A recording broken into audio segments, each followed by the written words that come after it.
willing to give everything you have for this.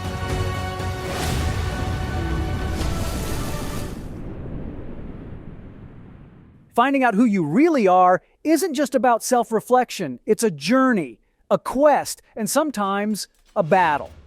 To understand our true nature, sometimes we need to hear a tale.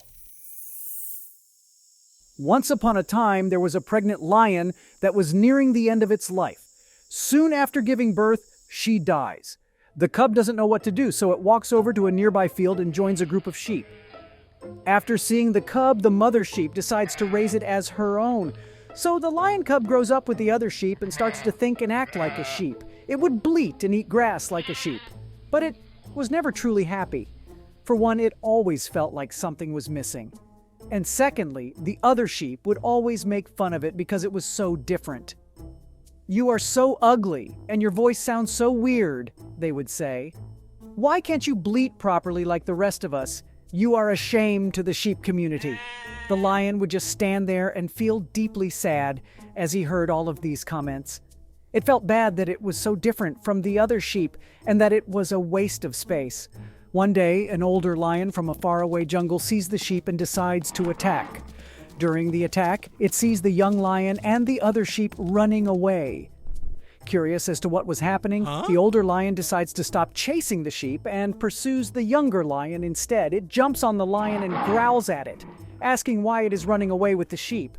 The younger lion is scared and says, "Please don't eat me, I'm just a young sheep. Let me go, please."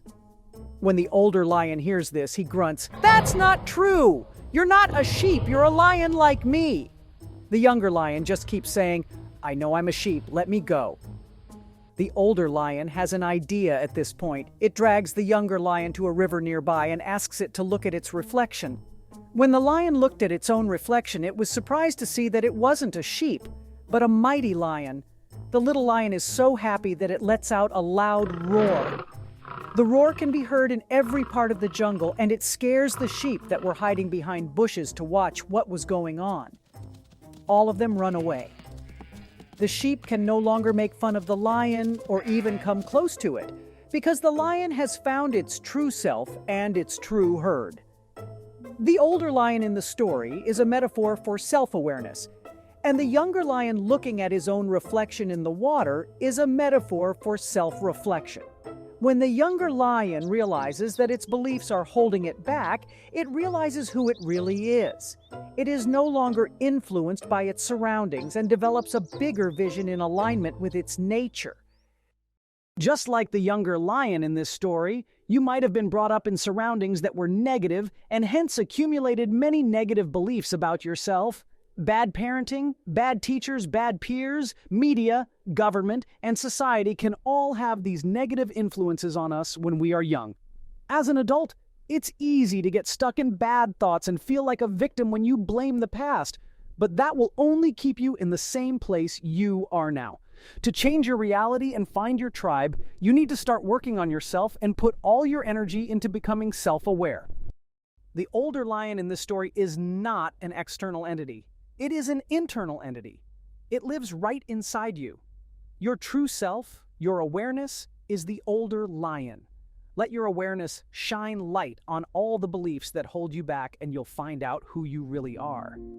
All of us change greatly over time. We begin as a 50-centimeter bundle with cherubic features and elastic soft skin. We may become a stooped, gray, liver-spotted, 180-centimeter structure 90 years later. In the meantime, every cell in our body will have been replaced often many times, and will have experienced many things that may not be remembered. The 25-year-old won't remember much of what the 5-year-old cared about. The 67-year-old will barely remember their thoughts as they approach 30. We have the same name throughout our lives and consider ourselves stable. Is it right to consider ourselves the same? When examined philosophically, personal identity is more complicated than initially thought. How are we continuous over time? What guarantees we can think of ourselves as the same throughout our lives? Exactly where is personal identity? The body is thought to guarantee our identity. This theory holds that my identical body makes me who I am. Philosophers like to challenge this assumption. Imagine losing all my hair. Am I still me? Yes, sure. What? A finger? Yes. A leg? Definitely. What if we could only keep a part of our body? Which one is it? Few would pick their elbow or belly button. Most of us, our brains. So that's intriguing. Our implicit assumption is that some parts of our bodies are more mesh, closer to personal identity. The brain is the most mesh bit. Christianity uses this thought experiment. Think about what will happen after we die. It imagines a minor body separation and the survival of a more precious soul. Two lovers can play a different thought experiment. In early love, two people who've gone to bed together may ask, "What do you like about me?" The wrong answer is your amazing breasts or muscular arms. Breasts and chests aren't mesh enough for an answer. We seem to want to be loved for our soul or brain. Push the thought experiment further. Which part of the brain is most important to me? Imagine a head injury that prevents me from playing table tennis. Am I myself? Most people say yes, sure. What if I learned Latin but forgot how to cook asparagus with light mayonnaise? Am I still me? Yes. In other words, technical skills don't feel like personal identity. What about other memories? Memories make me who I am. I remember my bedroom carpet, my university crush, and the weather over Melbourne as we landed from my first Australian work tour. But what if these memories disappeared too? Am I still me? Possible is one view. If something else remained, what we call my character. Thus, if my typical response to situations and my sense of what is funny, wise, interesting, or important remains the same, I can still claim to be the same person. My memory store of feelings and behaviors may be on, but I can be sure to feel and behave similarly in the future. People would have to keep reminding me of things that happened, but they would still recognize me. A fascinating idea emerges. I could live in a jar or be in someone else's body and still be me. In the survival of character, not memory, I could forget everything and still be me. The English philosopher John Locke famously said that personal identity is the sameness of consciousness. Locke suggests that most of us would choose the latter if the devil offered us a choice between remembering everything but feeling and valuing differently, or feeling and valuing the same things but remembering nothing. Personal identity seems to boil down to values, inclinations, and temperament. Consider death in light of this. The standard view of death is sadness because it means losing our identity. If we identify identity with body or memory survival, it means the end. If we think, since our values and loves and hates make up a large part of who we are immortal because they will live on in our species as a whole, lodged here and there outside of their present home. Perhaps what we now call me was only a temporary resting place for older ideas and proclivities that will outlive us. Let go of the idea that we are a physical constellation to be less sad about death. As a collection of inclinations and ideas, we are always more lasting and transgenerational. We will continue to appear and live wherever our most characteristic ideas emerge, as they must in future generations. Focusing on identity questions paradoxically makes us less attached to certain parts of ourselves and more confident that the really important parts of who we are will survive long after our bodies have returned to dust and our memories have been erased. There are people who, in their own way, try to answer these questions and give advice based on their own lives.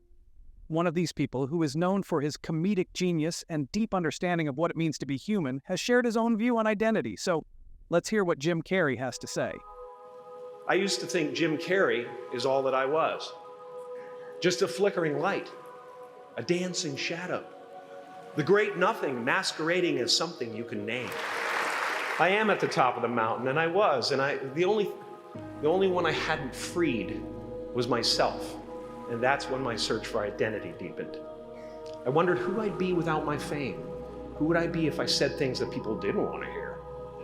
Or if I defied their expectations of me?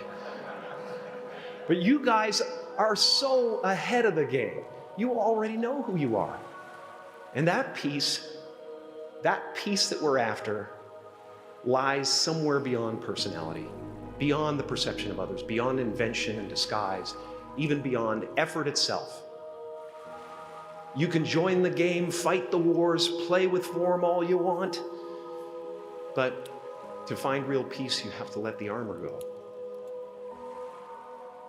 Your need for acceptance can make you invisible in this world. Don't let anything stand in the way of the light that shines through this form.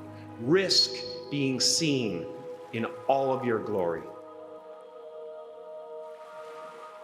Don't forget to like and subscribe if you found value in this video, but more importantly, be the reason someone smiles today.